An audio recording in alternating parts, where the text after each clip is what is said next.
Welcome to real GK analysis YouTube channel. हमारे इस नए वीडियो में आप सभी का स्वागत है। साथियों, आज की वीडियो में हम देखने वाले हैं इतिहास विषय के 30 अत्यंत महत्वपूर्ण प्रश्न, जो कि आपको एसएससी जीडी और इसके साथ आरपीएफ कांस्टेबल दोनों में ही बहुत ज्यादा काम आने वाले हैं।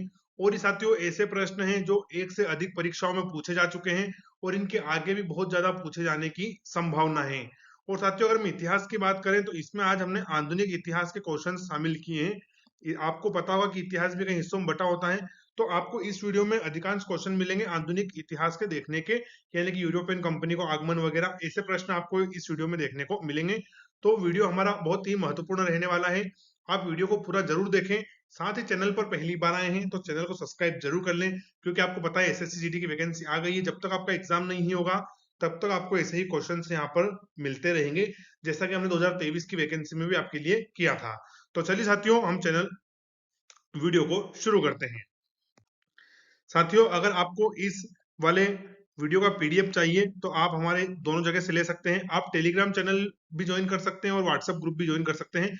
यहाँ पर मैं इस वीडियो का पीडीएफ अपलोड करता हूँ क्लास खत्म होने के 1 घंटे बाद से। कब? 1 घंटे के अंदर अंदर मैं दोनों ही जगह पीडीएफ अपलोड कर देता हूँ, और इनका लिंक आपको कमेंट बॉक्स में भी और डिस्क्रिप्शन बॉक्स में भी दोनों जगह मिल जाएगा। तो मैंने टेलीग्राम चैनल अभी अभी बनाया है, तो प्लीज आप इससे जुड़े। जब आपके 100 मेंबर इसमें हो जाएंगे तो फिर मैं अपना पीडीएफ इसमें डालना शुरू कर दूंगा। व्हाट्सएप पे तो डाल ही रहा हूँ। चलिए साथियों, तो हम वीडियो शुरू करते हैं और आज का पहला प्रश्न देखते हैं। तो साथियों, आज का हमारा फर्स्ट क्वेश्चन है, अंग्रेजों द्वारा कलकत्ता में निर्मित दुर्ग यानी कि किला, या इसको हम इंग्लिश में फोर्ट भी बोल देते हैं, का नाम क्या था? तो प्रश्न पूछ रहा है साथियों कि जो अंग्रेजों द्वारा सबसे पहले कलकत्ता में किले का निर्माण करवाया गया था उसका नाम क्या था। विकल्प देखते हैं हम। तो फर्स्ट ऑप्शन है हमारा फोर्ट सेंट डेविड, दूसरा है फोर्ट सेंट एंड्रयू, तीसरा ऑप्शन है फोर्ट विलियम, और फोर्थ ऑप्शन हमारा फोर्ट विक्टोरिया। तो साथियों, इसका करेक्ट आंसर है ऑप्शन तीसरा। ऑप्शन तीसरा बिल्कुल करेक्ट आंसर है। फोर्ट विलियम साथियों उसका नाम है, जिसकी स्थापना अंग्रेजों ने कहां पर करी थी? कलकत्ता में करी थी। तो कलकत्ता स्थित दुर्ग का नाम क्या रखा उन्होंने? फोर्ट विलियम रखा। इसके अलावा साथियों, कलकत्ता में एक और इंपोर्टेंट आर्किटेक्चर है, वो है रानी विक्टोरिया मेमोरियल पैलेस। क्या है? रानी विक्टोरिया मेमोरियल पैलेस। तो अगर आपसे परीक्षा में पूछ ले कि ये कहां पर है, तो साथियों ये भी एक प्रकार का किला ही है। तो इसकी स्थापना भी अंग्रेजों ने करी थी, और ये भी कहाँ है? कलकत्ता में ही स्थित है। तो ऑप्शन तीसरा बिल्कुल हमारा यहाँ करेक्ट आंसर हो जाएगा। चलिए नेक्स्ट क्वेश्चन देखते हैं। नेक्स्ट क्वेश्चन है, अंग्रेजों द्वारा स्थापित प्रथम व्यापारिक केंद्र कौन सा था? प्रश्न क्या है कि जो अंग्रेजों द्वारा स्थापित किया गया था प्रथम व्यापारिक केंद्र कौन सा था? तो ऑप्शन देख लेते हैं हम। पहला है हमारा साथियों कलकत्ता, दूसरा है सूरत, तीसरा ऑप्शन है मद्रास, और फोर्थ है साथियों बंबई। तो साथियों, अंग्रेजों द्वारा सबसे पहले अपनी जो व्यापारिक कोठी, क्या व्यापारिक कोठी की स्थापना कहां पर गई थी? उसको व्यापारिक केंद्र या कोठी भी बोल देते हैं। तो उसकी स्थापना कहां पर करी गई थी? तो वो सूरत में करी गई थी। कहां पर? सूरत, गुजरात में करी गई थी। तो इसलिए इस प्रश्न का हमारा करेक्ट आंसर क्या होने वाला है? वो होने वाला है सूरत। तो अंग्रेजों द्वारा प्रथम व्यापारिक केंद्र या कोठी की स्थापना कहां पर की थी? तो वो सूरत में करी गई थी। करेक्ट आंसर रहेगा हमारा ऑप्शन दूसरा। चलिए नेक्स्ट इंपोर्टेंट क्वेश्चन देखते हैं हम। निम्नलिखित में से कौन भारत में फ्रेंच बस्ती नहीं थी? क्या है प्रश्न कि निम्नलिखित में से कौन भारत में फ्रेंच फ्रेंच यानी कि साथियों आज का फ्रांस की हम बात करते हैं, तो उसकी बस्ती या उसकी कॉलोनी नहीं थी? तो पहला ऑप्शन है पांडिचेरी, दूसरा ऑप्शन है माहे, तीसरा ऑप्शन है गोवा, और फोर्थ ऑप्शन है साथियों चंद्रनगर। तो इसका करेक्ट आंसर साथियों हमारा ऑप्शन तीसरा गोवा। जो साथियों गोवा है वो कभी भी फ्रेंच यानी कि फ्रांस के लोगों की कॉलोनी रहेगी। अच्छा, गोवा में किसने राज किया? तो वहां पर किया है पुर्तगालियों ने। किसने? पुर्तगालियों ने वहां पर अपना शासन किया था। इसलिए हमारा करेक्ट आंसर रहेगा ऑप्शन तीसरा गोवा। इसके साथ पांडिचेरी, माहे, चंद्रनगर, ये सभी किसकी बस्तियां रही हैं? तो ये फ्रेंच लोगों की बस्तियां रही हैं। करेक्ट आंसर ऑप्शन तीसरा हो जाएगा। चलिए अगला प्रश्न देखते हैं। 1651 में मुगलों द्वारा बंगाल में किस स्थान पर ईस्ट इंडिया कंपनी को व्यापार करने तथा फैक्ट्री बनाने की अनुमति दी गई थी? क्या है प्रश्न कि वर्ष 1651 में मुगलों द्वारा बंगाल में किस स्थान पर ईस्ट इंडिया कंपनी को व्यापार करने तथा फैक्ट्री बनाने की अनुमति दी गई थी? तो पहला ऑप्शन है साथियों कलकत्ता में, दूसरा ऑप्शन है कासिम बाजार में, तीसरा ऑप्शन है सिंगूर में, और फोर्थ ऑप्शन है हमारा बर्दवान में। तो साथियों करेक्ट आंसर रहने वाला है कासिम बाजार में। कहां पर? कासिम बाजार में। तो साथियों मुगलों ने सबसे पहले, अंग्रेजों ने अपनी सबसे पहले कोठी तो सूरत में स्थापित करी थी, लेकिन इनको बंगाल में, तो बंगाल में कहां पर दिया गया था? तो वहां पर कासिम बाजार में इनको दिया गया था। और मुगलों ने क्या सुनाया था? तो एक सुनहरा फरमान सुनाया था। क्या सुनाया था? सुनहरा फरमान, जिसके अंतर्गत अंग्रेजों को भारत में व्यापार करने की अनुमति मिल गई थी, व्यापार करने की प्लस अपनी कोठी बनाने की। तो 1651 में मुगलों द्वारा बंगाल के किस स्थान पर ईस्ट इंडिया कंपनी को व्यापार और फैक्ट्री की अनुमति मिली थी? तो वो था हमारा कासिम बाजार। ऑप्शन दूसरा बिल्कुल करेक्ट आंसर हो जाएगा। अगला प्रश्न है, भारत में आलू की फसल किसने शुरू करी? पांचवा क्वेश्चन है कि भारत में जो आलू होता है, पोटैटो, इसकी फसल किसने शुरू करी? पहला ऑप्शन है अंग्रेजों ने, दूसरा ऑप्शन है हालैंड वासियों ने, तीसरा ऑप्शन है पुर्तगाल ने, और फोर्थ है फ्रांसीसियों ने। किसने? फ्रांसीसियों ने। तो साथियों करेक्ट आंसर रहेगा, आलू की फसल सबसे पहले देश में लाए थे तो पुर्तगाली लोग लाए थे। कौन लाए थे? पुर्तगाली। तो ऑप्शन तीसरा यहाँ पर हमारा करेक्ट आंसर हो जाएगा।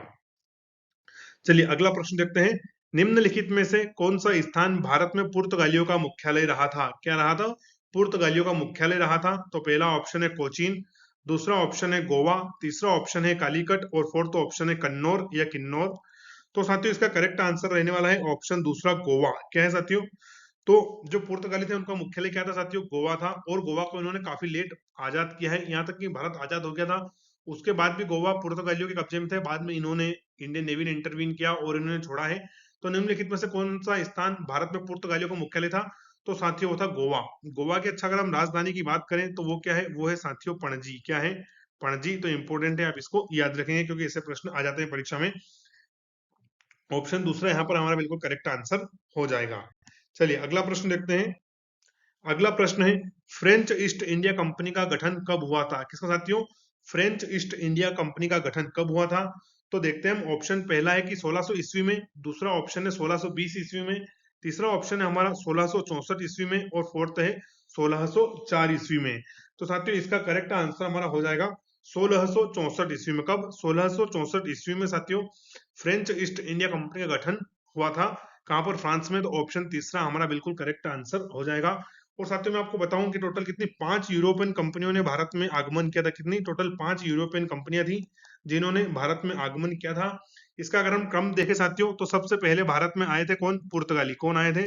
सबसे पहले भारत में पुर्तगाली आए थे। नंबर 2 पर आए थे डच लोग। कौन आए थे? नंबर 2 पर डच लोग आए थे, आपने पढ़ा भी होगा यही जब एनसीईआरटी पढ़ी होगी। तीसरे नंबर पर साथियों आए थे अंग्रेज, जिन्हें हम ब्रिटिश भी बोल देते हैं। क्या बोल देते हैं? अंग्रेज या ब्रिटिश। चौथे नंबर पर साथियों डेनिश लोग आए थे। कौन आए थे? डेनिश लोग। लेकिन ये काफी जल्दी अपना समस्त व्यापार और फैक्ट्रियां वगैरह अंग्रेजों को बेचकर, यानी कि ब्रिटिश लोगों को बेचकर दूसरे देश में चले गए।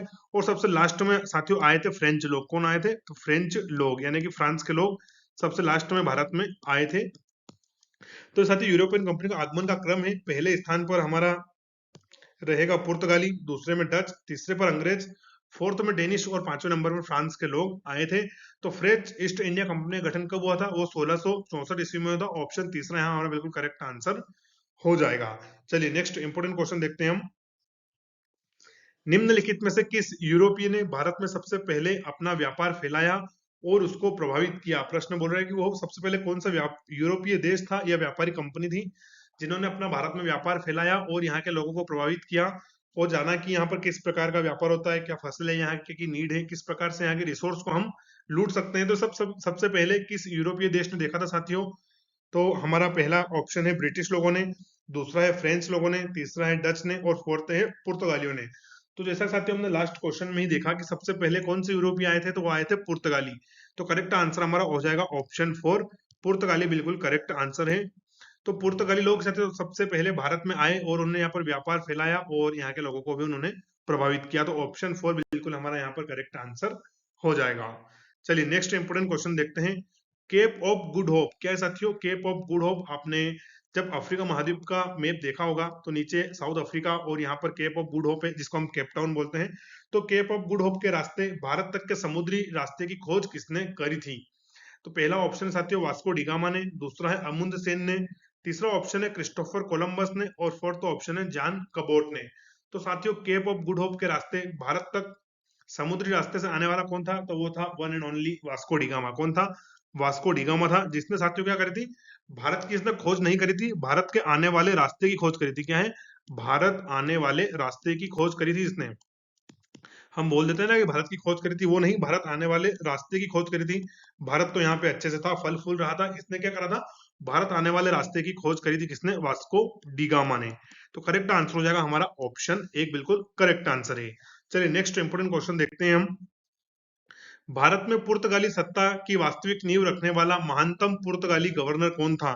यानी साथियों, भारत में व्यवस्थित तरीके से, वास्तविक तरीके से पुर्तगाली सत्ता की नींव रखने वाला पुर्तगाली जो गवर्नर था वो कौन था? तो फर्स्ट ऑप्शन है हमारा अल्मेडा, दूसरा है फ्रांसिस ड्रेक, तीसरा है हमारा अल्बुकर्क और फोर्थ है साथियों वास्को डिगामा। करेक्ट आंसर रहेगा ऑप्शन तीसरा अल्बुकर्क। कौन है साथियों? तो साथियों ये अल्बुकर्क ही था जिसने वास्तव में भारत में पुर्तगाली सत्ता की नींव रखी थी और यहाँ पर इसने काफी ज्यादा एरिया भी कब्जा कर लिया था। तो भारत में पुर्तगाली सत्ता की वास्तविक नींव रखने वाला पुर्तगाली गवर्नर कौन था? तो अल्बुकर्क का था। उन लोगों के लिए महानतम होगा, हमारे लिए नहीं है। तो करेक्ट आंसर रहेगा इसका ऑप्शन तीसरा। आप इसको बिल्कुल याद रखेंगे, ये प्रश्न आपसे परीक्षा में पूछ सकते हैं। चलिए अगला क्वेश्चन देखते हैं हम। अगला प्रश्न है 11वें नंबर का। तीसरे आंग्ल मैसूर युद्ध को समाप्त करने के लिए टीपू सुल्तान और अंग्रेजों के साथ निम्नलिखित में से कौन सी संधि हुई थी? तो साथियों आप सभी को पता होगा कि मैसूर और अंग्रेज यानी कि एक तरफ टीपू सुल्तान, दूसरी तरफ अंग्रेज, इनके बीच में टोटल कितने 3 युद्ध हुए हैं। तो तीसरे आंग्ल मैसूर युद्ध को समाप्त करने के लिए टीपू सुल्तान ने अंग्रेजों के साथ निम्नलिखित में से कौन सी संधि करी थी? तो पहला ऑप्शन है मैंगलोर की संधि, दूसरा ऑप्शन है श्रीरंगपट्टनम की संधि, फोर्थ है मैसूर की संधि और फोर्थ ऑप्शन है बिदनौर की संधि। तो साथियों करेक्ट आंसर हमारा ऑप्शन दूसरा रहने वाला है, श्रीरंगपट्टनम की संधि। और साथियों इस प्रश्न को मैं कम से कम 4 से अधिक प्रीवियस ईयर परीक्षाओं में देख चुका हूं, अलग अलग परीक्षाओं में, क्योंकि ये प्रश्न बहुत ही वेरी वेरी इंपॉर्टेंट है। एक से अधिक परीक्षाओं में प्रश्न आपसे एज इट इज पूछा जा चुका है कि तीसरे आंग्ल मैसूर युद्ध को समाप्त करने के लिए टीपू सुल्तान ने अंग्रेजों के साथ निम्नलिखित में से कौन संधि करी थी? तो करी थी श्रीरंगपट्टनम की संधि। ऑप्शन दूसरा बिल्कुल हमारा यहाँ करेक्ट आंसर हो जाएगा। चलिए नेक्स्ट क्वेश्चन देखते हैं हम। खालसा की स्थापना किसने करी थी? साथियों इसको खालसा पंथ भी बोलते हैं। क्या बोलते हैं? खालसा पंथ। तो प्रश्न है हमारा कि खालसा की स्थापना किसने करी थी? तो फर्स्ट ऑप्शन है गुरु गोविंद सिंह ने, दूसरा ऑप्शन है गुरु रामदास ने, तीसरा ऑप्शन है गुरु नानक देव ने, किसने? गुरु नानक देव ने, और फोर्थ है गुरु अर्जुन देव ने। तो साथियों इसका करेक्ट आंसर है हमारा गुरु गोविंद सिंह ने। किसने? गुरु गोविंद सिंह ने साथियों खालसा या खालसा पंथ की स्थापना करी थी। और यह सिख धर्म के कितने नंबर के गुरु थे? तो 10वें नंबर के गुरु थे। 10वें और अंतिम गुरु कौन थे? 10वें और अंतिम गुरु कौन थे? तो वो थे हमारे गुरु गोविंद सिंह, जिन्होंने खालसा पंथ की स्थापना करी थी। तो ऑप्शन एक बिल्कुल यहाँ पर करेक्ट आंसर हो जाएगा। और सिख धर्म पूरा ही वन डे एग्जाम के लिए बहुत इंपॉर्टेंट है। कभी हम इसके ऊपर भी डिटेल्ड वीडियो बनाएंगे आपके लिए, क्योंकि सिख धर्म से कहीं ना कहीं प्रश्न परीक्षा में जरूर पूछे जाते हैं। तो प्रश्न है खालसा की स्थापना किसने करी? तो गुरु गोविंद सिंह जी ने करी है। चलिए नेक्स्ट क्वेश्चन देखते हैं हम। नेक्स्ट क्वेश्चन है वर्ष 1999 का बैसाखी का त्योहार पंजाब के लिए विशेष ऐतिहासिक महत्व का था क्योंकि? के साथियों जो 1999 बैसाखी मनाई गई थी वो पंजाब के लिए बहुत विशेष महत्व की थी। तो उस दिन ऐसा क्या खास हुआ था वो हमें बताना है। तो पहला है कि इस त्योहार पर खालसा पंथ की स्थापना के 300 वर्ष पूरे हो गए थे। दूसरा ऑप्शन है 20वीं शताब्दी का ऐसा यह अंतिम त्योहार था। तीसरा है पंजाब में बड़ी संख्या में वे लोग भाग ले रहे थे जो अनिवासी भारतीय हैं, और फोर्थ है उपयुक्त में से कोई नहीं। तो साथियों इस प्रश्न का करेक्ट आंसर ऑप्शन एक है कि इस त्योहार पर खालसा पंथ की स्थापना के 300 वर्ष पूरे हो गए थे, इसलिए 1999 में बनाई गई बैसाखी बहुत ही इंपॉर्टेंट थी, बहुत ही महत्वपूर्ण थी। तो ऑप्शन एक बिल्कुल हमारा यहाँ पर करेक्ट आंसर हो जाएगा। चलिए अगला प्रश्न है सिखों के सैन्य संप्रदाय मिलिट्री सेक्ट खालसा का प्रवर्तन किसने किया था? प्रश्न है कि जो सिखों में सैन्य संप्रदाय या मिलिट्री सेक्ट था साथियों जिसका नाम था खालसा, जो कि सिख धर्म की रक्षा के लिए बनाया गया था, तो इसको साथियों किसने बनाया था? यह हमारे से प्रश्न पूछ रहा है कि जो खालसा पंथ है इसकी स्थापना किसने करी थी, इसकी शुरुआत किसने करी थी? तो पहला ऑप्शन है गुरु हर राय ने, दूसरा ऑप्शन है हरकिशन ने, तीसरा ऑप्शन है गोविंद सिंह ने, और फोर्थ है गुरु तेग बहादुर ने। तो साथियों इसका करेक्ट आंसर हमारा ऑप्शन तीसरा रहने वाला है, गोविंद सिंह ने, जो कि सिखों के क्या थे? 10वें नंबर के गुरु थे और अंतिम गुरु थे। क्या थे? अंतिम गुरु थे। साथियों बाद में इन्होंने ऐसा कानून या ऐसा नियम बना दिया कि कोई भी अब जीवित व्यक्ति जो रहेगा वो सिख धर्म का गुरु नहीं बन सकता। क्या कर सकता?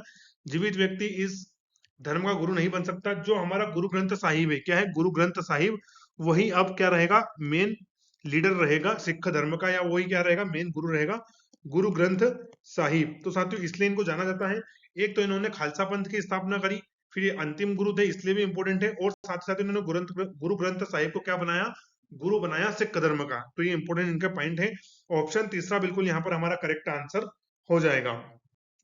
चलिए अगला प्रश्न है, गुरु नानक का जन्म स्थान कौन सा है? साथियों, गुरु नानक देव ही वह व्यक्ति थे जिन्होंने सिख धर्म की स्थापना करी थी। क्या करी थी? सिख धर्म की स्थापना करी थी।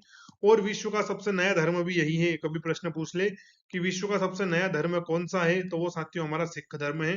तो गुरु नानक देव ने इसकी स्थापना करी थी। उनका जन्म स्थान पूछा है तो पहला ऑप्शन है गुरदासपुर, दूसरा ऑप्शन है अमृतसर, तीसरा ऑप्शन है लाहौर और फोर्थ ऑप्शन है तलवंडी। तो साथियों गुरु नानक देव का जन्म हुआ था तलवंडी में। कहां पर? तलवंडी, इसलिए ऑप्शन 4 बिल्कुल करेक्ट आंसर है। तो गुरु नानक देव का जन्म स्थान कौन सा है? तो वो है तलवंडी। ऑप्शन 4 बिल्कुल यहाँ हमारा करेक्ट आंसर हो जाएगा। चलिए नेक्स्ट क्वेश्चन देखते हैं। रणजीत सिंह की राजनीतिक राजधानी लाहौर थी, जो सिख धर्म के एक बहुत ही बड़े योद्धा थे, वॉरियर थे। तो रणजीत सिंह की राजनीतिक राजधानी तो लाहौर थी। किस नगर को उन्होंने धार्मिक राजधानी बनाया था? यानी कि ये इनकी लाहौर तो क्या थी? राजनीतिक कैपिटल थी, लेकिन उन्होंने धार्मिक रिलीजियस कैपिटल किस शहर को बनाया था, ये हमें बताना है। तो पहला ऑप्शन है अमृतसर को, दूसरा है आनंदपुर साहिब को, तीसरा ऑप्शन है गुजरावाला को और फोर्थ ऑप्शन है पेशावर को। तो साथियों महाराजा रंजीत सिंह ने अपनी धार्मिक राजधानी बनाया था अमृतसर को। किसको? अमृतसर को बनाया था। ऑप्शन 1 बिल्कुल करेक्ट आंसर हो जाएगा। और महाराजा रंजीत सिंह ने भी अंग्रेजों से बहुत ज्यादा युद्ध किए हैं, लेकिन आखिरी में जीत अंग्रेजों की हुई थी। तो रंजीत सिंह की राजनीतिक राजधानी लाहौर थी, लेकिन धार्मिक राजधानी तो हमारी हो जाएगा अमृतसर। अमृतसर वर्तमान में कहाँ स्थित है? तो पंजाब राज्य में स्थित है। और यहाँ पर क्या है? यहाँ पर है गोल्डन टेम्पल। क्या है साथियों? यहाँ पर गोल्डन टेम्पल, जिसको हम क्या बोल देते हैं? स्वर्ण मंदिर भी बोल देते हैं। तो वेरी वेरी इंपॉर्टेंट है, ये भी आप याद रखें। ऑप्शन 1 बिल्कुल हमारा करेक्ट आंसर हो जाएगा। चलिए अगला प्रश्न देखते हैं। किस गवर्नर जनरल ने रोपड़ में रणजीत सिंह का बड़े सम्मान के साथ स्वागत किया था? तो साथियों कौन सा गवर्नर जनरल था जिसने रोपड़ में महाराजा रंजीत सिंह का बड़े मान सम्मान आदर के साथ सत्कार किया था? तो पहला ऑप्शन है मिंटो प्रथम, दूसरा है विलियम बेंटिक, तीसरा ऑप्शन है हेस्टिंग और फोर्थ है ऑकलैंड। करेक्ट आंसर ऑप्शन दूसरा, विलियम बेंटिक। कौन साथियों? तो उस समय गवर्नर जनरल विलियम बेंटिक था, जिसने रोपड़ में महाराजा रंजीत सिंह का बड़े सम्मान के साथ स्वागत किया था। ऑप्शन दूसरा बिल्कुल करेक्ट आंसर हो जाएगा। और साथियों प्लीज आप चैनल को सब्सक्राइब जरूर करें। अगर आप सब्सक्राइब करेंगे थोड़ा मेरा मोटिवेशन बढ़ेगा और आपके लिए मैं ऐसे ही डेली क्वेश्चंस लेकर आता रहूंगा। आज हम हिस्ट्री के क्वेश्चंस लाए, मैं आपके लिए जियोग्राफी के भी क्वेश्चंस लेकर आऊंगा। इसके अलावा साथियों पॉलिटी के क्वेश्चंस भी लेकर आएंगे। इसके अलावा इकोनॉमिक्स, स्पोर्ट्स, कंप्यूटर, हर विषय के मतलब आपके लिए मैं क्वेश्चंस लेकर आऊंगा। बस थोड़ा सा आप सपोर्ट करें, क्योंकि एसएससी जीडी और आरपीएफ का कांस्टेबल का एग्जाम अब आने ही वाला है, तो आपके इसमें बहुत ज्यादा हेल्प मिलेगी। तो प्लीज आप थोड़ा सा हमारा सपोर्ट करें। चलिए अगला प्रश्न देखते हैं। मैं बार बार आपको वीडियो में नहीं कहूंगा डिस्टर्ब करने के लिए, लेकिन एक बार बोल दिया है तो प्लीज आप चैनल को सब्सक्राइब जरूर करें। चलिए अगला प्रश्न देखते हैं साथियों, 18 नंबर। निम्नलिखित में से किल मुगल सम्राट ने सैयद भाइयों को गिराया? गिराया यानी कि इनको आपस में लड़ाया। क्या कराया था? इनको आपस में लड़वा दिया था साथियों। तो प्रश्न है कि निम्नलिखित में से किस मुगल सम्राट ने सैयद भाइयों को गिराया? तो पहला ऑप्शन है बहादुर शाह फर्स्ट, दूसरा ऑप्शन है रफी उद दौला, तीसरा ऑप्शन है शाहजहां द्वितीय और फोर्थ ऑप्शन है हमारा मोहम्मद शाह, या इसको कभी कभी क्या बोल देते हैं? मोहम्मद शाह रंगीला। रंगीला किस्म का होगा, तो इसको मोहम्मद शाह रंगीला। तो साथियों कौन सा मुगल सम्राट था जिसने सैयद भाइयों को लड़ाया था? तो करेक्ट आंसर ऑप्शन 4, वो थे मोहम्मद शाह। कौन थे? मोहम्मद शाह थे। तो करेक्ट आंसर ऑप्शन 4 हमारा हो जाएगा। मुगल सम्राट की नींव रखने वाला व्यक्ति कौन था? तो आप सभी को पता होगा, वो बाबर था। चलिए अगला प्रश्न देखते हैं हम। अगला प्रश्न है, निम्न में से किस लड़ाई में नादिर शाह ने मुगल सम्राट मोहम्मद शाह को पराजित किया था, यानी कि हराया था? तो साथियों हराया किसने था? नादिर शाह ने हराया था। तो हमें मुगल सम्राट बताना है। साथियों यहाँ पर मोहम्मद शाह को पराजित किया था, लड़ाई पूछ रहा है कि वो कौन सी प्रसिद्ध लड़ाई थी जिसमें नादिर शाह ने मुगल सम्राट मोहम्मद शाह को पराजित किया था? तो पहला ऑप्शन है दिल्ली, दूसरा ऑप्शन है करनाल, तीसरा ऑप्शन है पानीपत और फोर्थ ऑप्शन है कानपुर। तो साथियों इसका करेक्ट आंसर हमारा हो जाएगा करनाल। क्या हो जाएगा? करनाल बिल्कुल करेक्ट आंसर है, करनाल। तो साथियों करनाल की लड़ाई में नादिर शाह ने किसको? मोहम्मद शाह को पराजित किया था। तो जीता कौन था? नादिर शाह। हारा कौन था? तो मोहम्मद शाह। करेक्ट आंसर है ऑप्शन दूसरा करनाल। इसको आप बिल्कुल याद रखेंगे, वेरी इंपॉर्टेंट क्वेश्चन है। चलिए अगला प्रश्न देखते हैं। निम्नलिखित में से वह गवर्नर कौन सा था जो मैसूर के तीसरे युद्ध में टीपू सुल्तान के विरुद्ध लड़ा था? तो जैसा मैंने आपको बताया कि साथियों मैसूर और अंग्रेजों के बीच में 3 युद्ध हुए थे। तो प्रश्न आपसे पूछ रहा है कि वो कौन सा गवर्नर था जो तीसरे आंग्ल मैसूर युद्ध में अंग्रेजों की तरफ से लड़ा था? तो पहला ऑप्शन है लॉर्ड वेलेजली, दूसरा ऑप्शन लॉर्ड डलहौजी, तीसरा ऑप्शन है लॉर्ड कॉर्नवालिस और फोर्थ ऑप्शन लॉर्ड वेलिंगटन।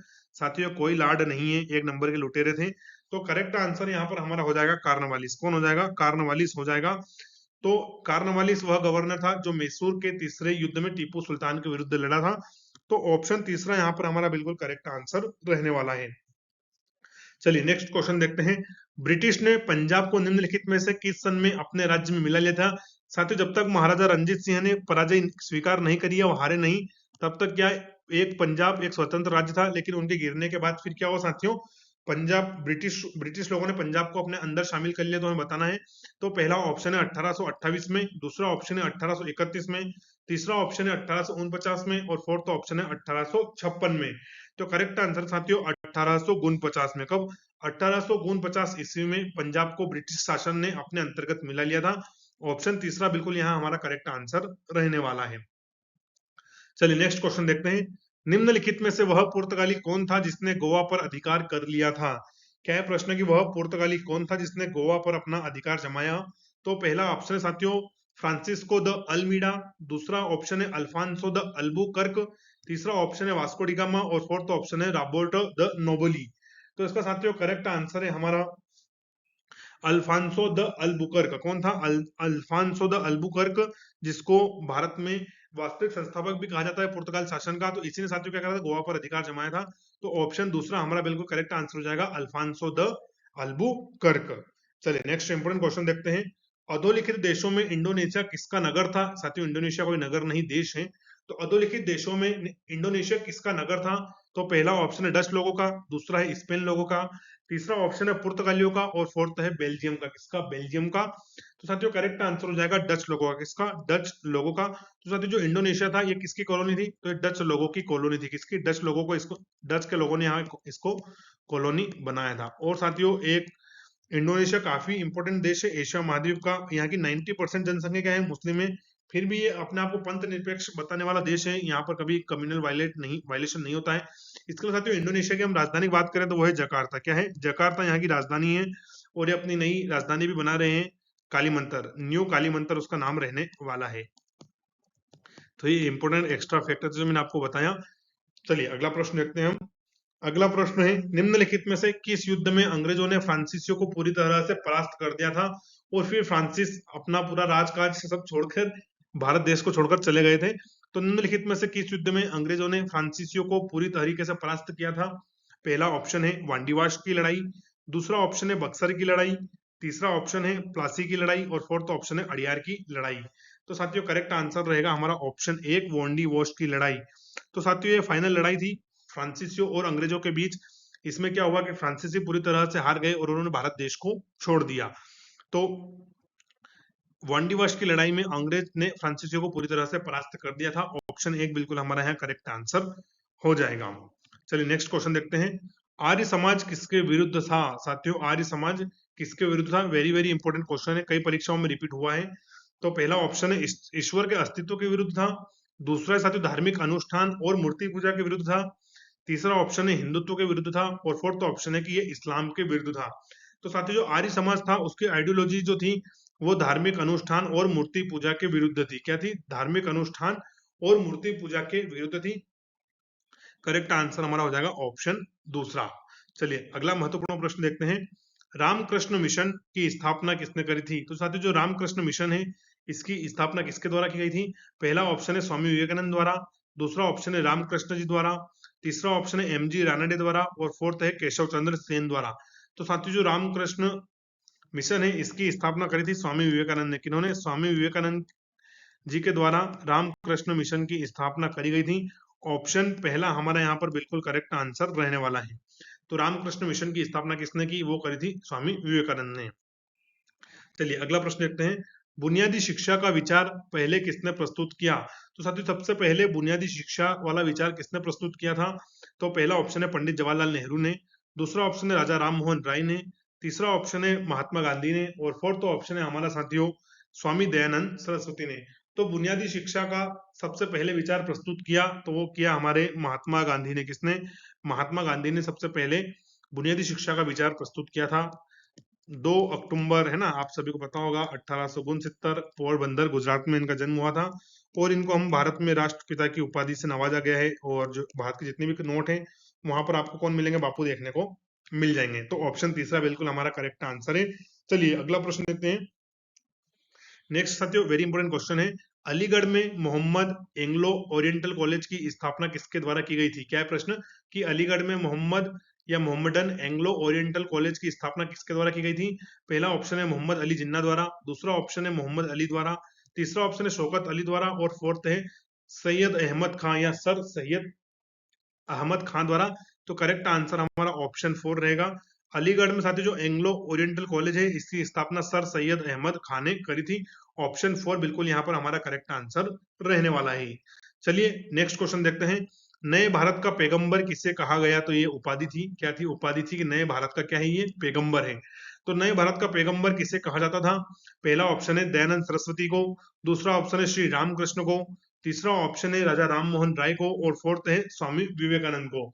साथियों करेक्ट आंसर रहेगा ऑप्शन तीसरा, राजा राम मोहन राय को नए भारत का पैगंबर कहा जाता था, क्योंकि साथियों इन्होंने सती प्रथा के उन्मूलन में अंग्रेजों के साथ मिलकर बहुत ज्यादा काम किया और देश में सती प्रथा खत्म करने का श्रेय भी किसको जाता है? तो वो जाता है राजा राम मोहन राय को। तो इसलिए साथियों इनको क्या कहा गया है? नए भारत का पैगंबर कहा गया है, क्योंकि इन्होंने क्या किया था? सती प्रथा का उन्मूलन कर दिया था भारत से पूरी तरीके से। ऑप्शन तीसरा बिल्कुल यहाँ हमारा करेक्ट आंसर रहने वाला है। चलिए लास्ट क्वेश्चन देखते हैं आज का 30 नंबर का।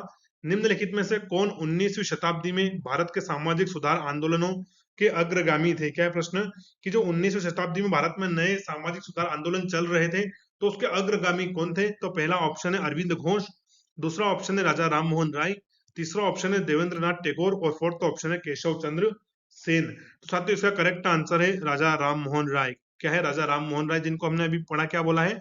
नए भारत का पैगंबर इनको बोला गया है। नए भारत का पैगंबर इनको बोला गया है। पैगंबर इनको बोला गया है। तो ऑप्शन दूसरा यहाँ पर हमारा बिल्कुल करेक्ट आंसर हो जाएगा। तो साथियों यहाँ पर हमने टॉप 30 क्वेश्चंस डिस्कस कर लिए हैं जो कि आपकी अलग अलग परीक्षाओं से पूछे गए थे और आगे भी इनकी पूछे जाने की संभावना है। तो आशा करता हूँ कि वीडियो आपने पूरा जरूर देखा होगा। अगर आपको वीडियो अच्छा लगे तो प्लीज साथियों इसको एक लाइक करके जाएं और आपके पास जितने भी चैनल वगैरह हैं, जितने भी ग्रुप वगैरह हैं, वहां पर हमारे इस वीडियो को आप शेयर जरूर करें। साथ ही अगर आप चैनल पर पहली बार आए हैं तो प्लीज हमें सब्सक्राइब जरूर करके जाएं। सब्सक्राइब आप हमें जरूर करें। और साथियों इसके अलावा अगर वीडियो में अगर कोई भी त्रुटि हो या कोई भी आपका इंपॉर्टेंट सुझाव या आपका डाउट हो तो प्लीज आप कमेंट करें, मैं आपका उसको रिप्लाई जरूर दूंगा। वीडियो कैसा लगा ये आप मुझे कमेंट करके जरूर बताएं। वीडियो पूरा देखने